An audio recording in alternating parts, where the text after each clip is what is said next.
Амбулантите во Штип се преполни, вирусот удри пред вистински да дојде есента. Со првиот школски звонец и првите настинки најмногу кај децата. Штипските лекари веќе бележат зголемен број пациенти со симптоми на горно-респираторните инфекции. Специјалистот по семејна медицина доктор Валентина Митрова ја стишува ситуацијата, ама сепак децидна доколку хронично болните лица и децата имаат високи температури, да побарат совет и преглед од своите матични лекари. Како што гледаме, летото е при крај. Пат имаме на ноќните температури, кратење на денот, се уште персистираат високите дневни температури.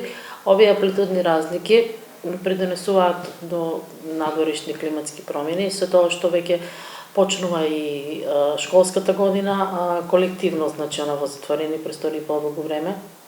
И можеби како резултата и очекувано во овој период да се појават симптомите за горно-респираторните симптоматологија која што ја спомнавте.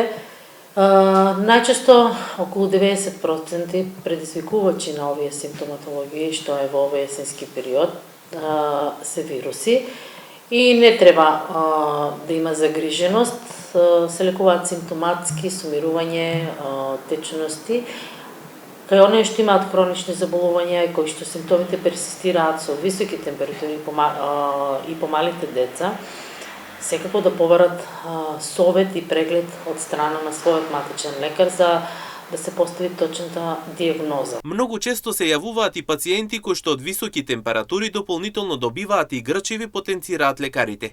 Препорачуваат доколку температурата е над 38, пациентите да побараат совет од матичните лекари. Најчесто и ние го советуваме, значи ден-два, владење на телото, хидратација, антипиретите според, особено кај малите деца, според телесната тежина, секако координирано од страна антипиретика, односно лекови кои што ја снижуваат температурата.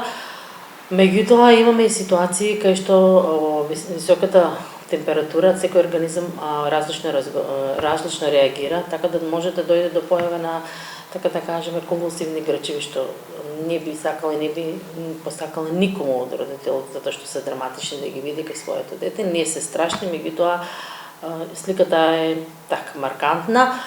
Ако некој знае во својата историја или фамилијарно дека имало такви, да секогаш, значи, при 38,5 да побараат совет и помош на блиската здравствена установа.